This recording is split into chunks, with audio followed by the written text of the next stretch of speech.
In a galaxy where there is no peace, only an eternity of carnage and slaughter, and every planet is but another field waiting to be turned into a battle zone, trillions upon trillions of warriors die every day. These deaths fuel ever more destruction as aliens, demons, and humans clash in an attempt to defend and conquer lands that will more than likely be contested weeks, sometimes even days later. In this sledge of killing, few deaths stand out to the soldiers that are left behind. But given the wide variety of killing fields and warriors, some executions stand out from the rest, and that's what we're going to talk about today. I want to welcome you guys back to another 40 Facts about the 40K universe. I am your host Gersh1, and today we're going to be talking about some pretty epic deaths within the 40K lore. If you guys are new to the channel, we post Warhammer 40K lore videos every single day. What I try to do is I create a lore portion in the beginning of these 40 Facts videos, and then followed by a hobby portion, and then a Q&A portion or a community portion at the end of the video. So if you guys have questions about the universe, just comment down in the comment section below and I'll answer them in the next 40 Facts video. But with all that said, let's get into some epic deaths in the 40K universe. Let's start off with the tale of a commissar in charge of one of the most brutal and notorious Imperial Guard regiments, the Death Corps of Krieg. Commissar General Mogg was famous for being the senior commissariat officer during nearly the entire siege of Vrax. As the campaign was nearing its bloody conclusion, the Commissar General decided to bolster the morale of the 143rd Siege Regiment that was charged with the first attack on the Curtain Wall, the last obstacle before Vrax Citadel itself. Designated as the Battle for Gate 579-459, the courageous Commissar stepped into his personal Leman Russ battle tank, the Land Waster. He commanded the advance from the front, supported by two Titans from the Legal Ostorum. The advance made good progress under cover from the heavy barrage unleashed by the Death Corps of Krieg, until the attack ran into a counterattack. Passing through the gate, spider-legged demon engines, armored units, and infantry charged at the 143rd Siege Regiment. A shot penetrated the Land Waster's armor, killing the loader and the gunner and missing the Commissar General by a small margin.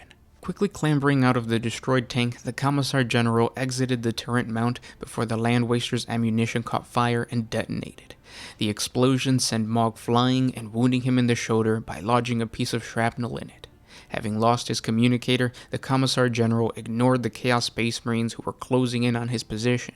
The coordinate terminators of the Skull Takers were emerging from the dust of the battlefield.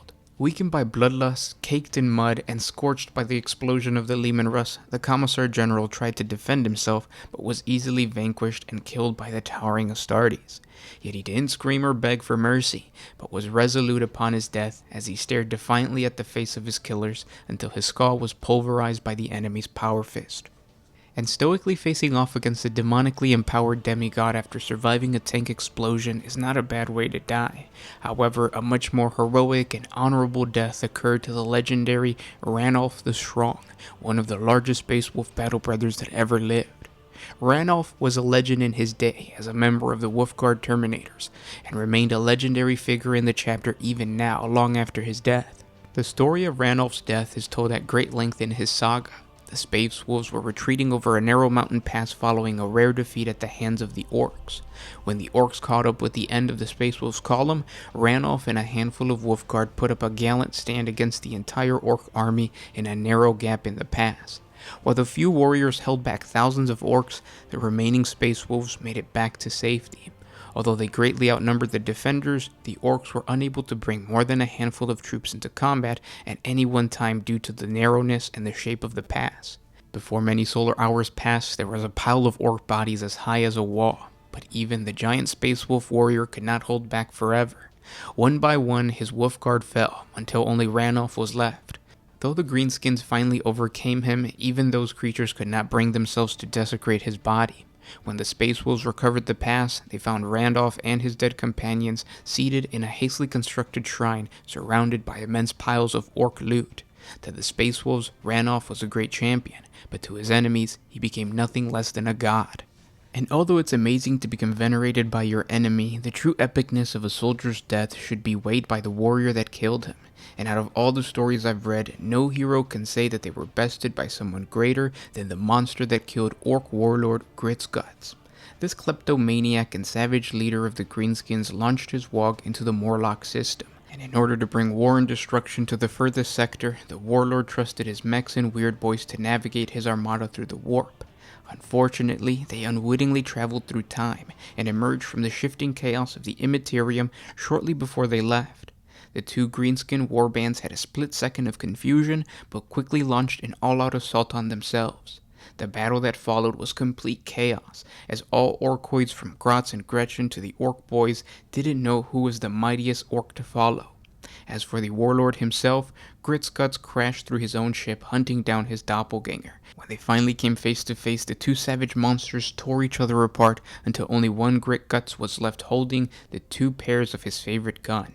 As for the other mangled warlord, at least he was bested by the toughest greenskin he had ever faced, himself. And those were some epic deaths in the 40K universe. If you guys have any suggestions, please comment down below. I'll create a part 2 to this video. Sorry that this lore portion is so short. I've been working on another lore video that's probably going to be a lot longer. Stay tuned for that. But that last story is probably one of my favorites, of an orc traveling back in time by accident and then killing himself just so he can get his favorite gun, or two of his favorite guns. It's absolutely like just hilarious and funny. But with that said, I'm gonna be there's no hobby portion to this video. I've just been working on like random stuff here and there when I have time. We're gonna go straight into the Q&A portion, so I'm gonna be answering the questions that you guys have in the last 40 facts video. This is the 40 facts and lore on the Grey Knight Dreadnought. It's been a while.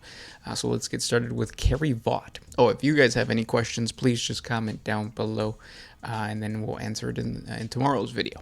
So Carrie Vaught says, just wondering, what's the since birth tag all about? So I'm guessing it's this right here, since birth. So this piece is created by a graffiti artist in Chicago named Exhaust, X-A-U-S-T. Yes, and you could probably still find his art online. I think he still paints, but when he painted this piece, he was repping the Since Birth crew. It's SB crew.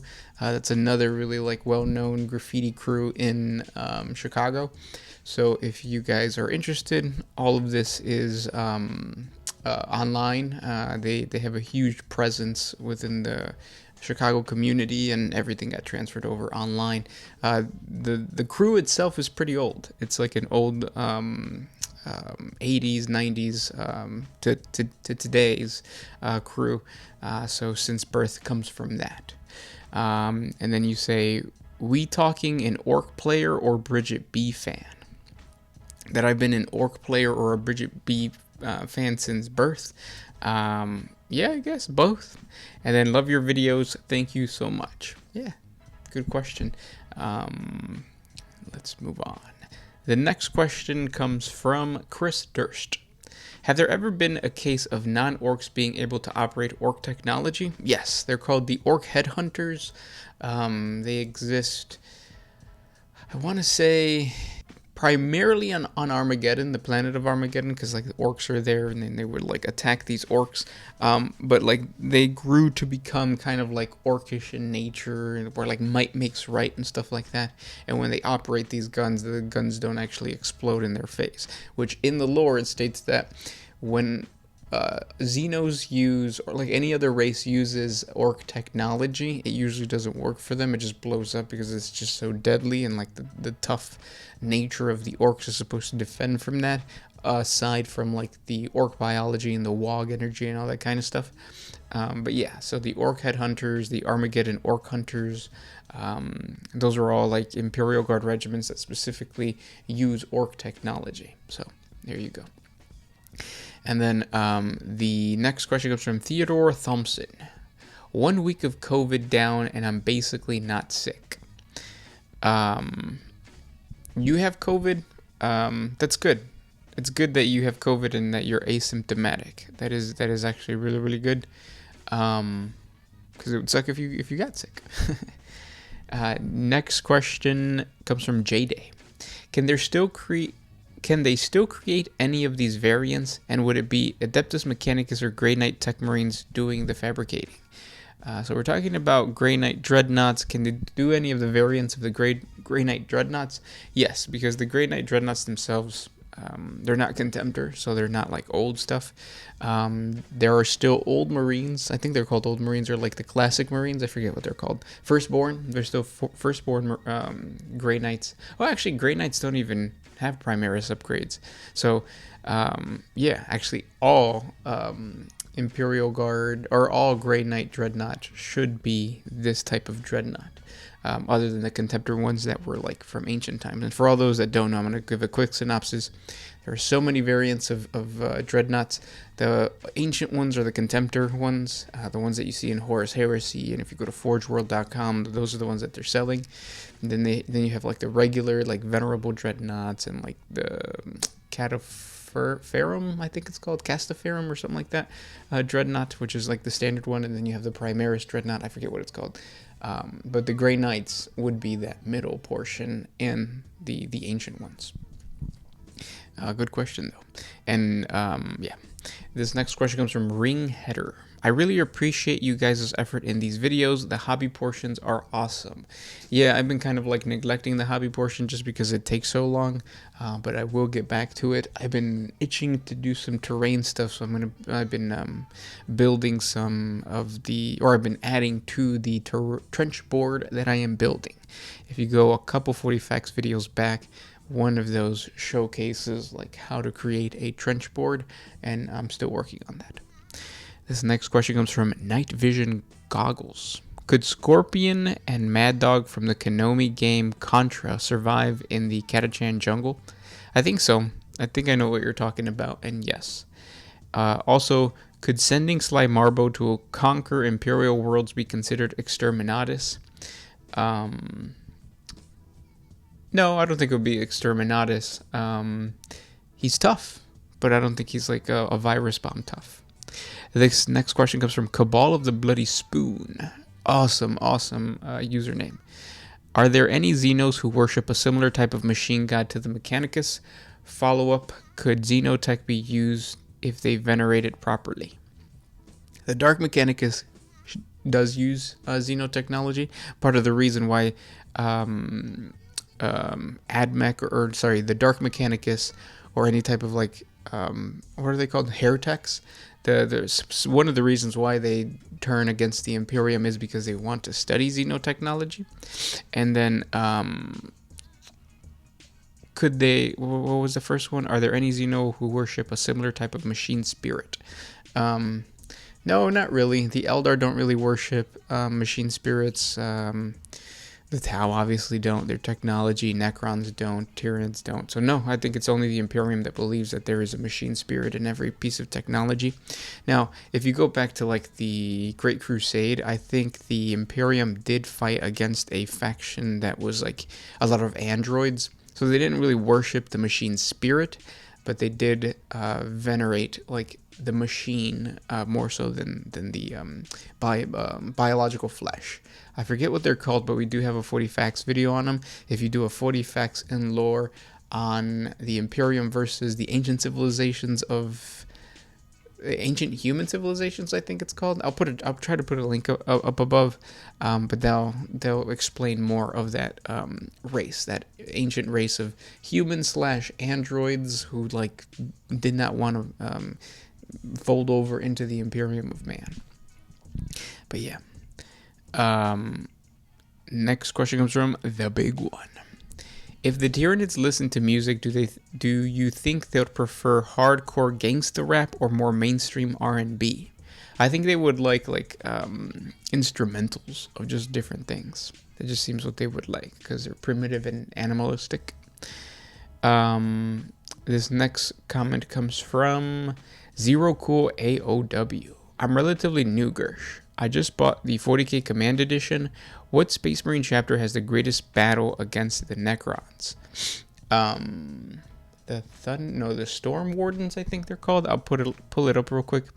The Storm Wardens are a chapter that supposedly is completely destroyed. However, the Storm Wardens, a couple Battle Brothers did survive, and they have a vengeance towards the Necrons because The way that they defeated the Necrons. Is it these guys? I don't know if it's gonna be these guys.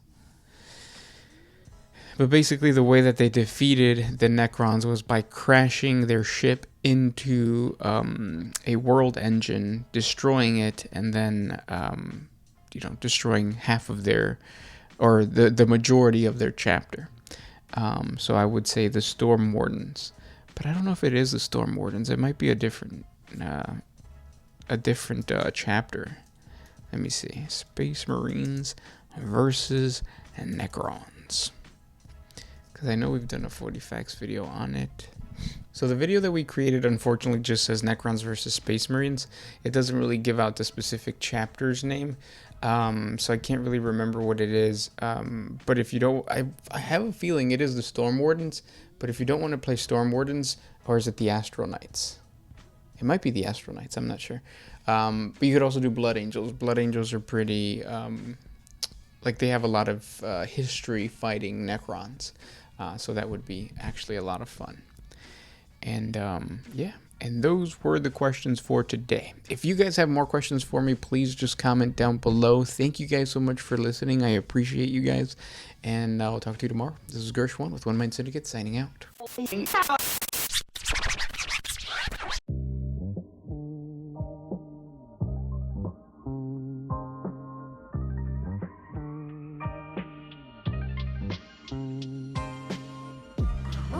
used to put my freedom first in any situation.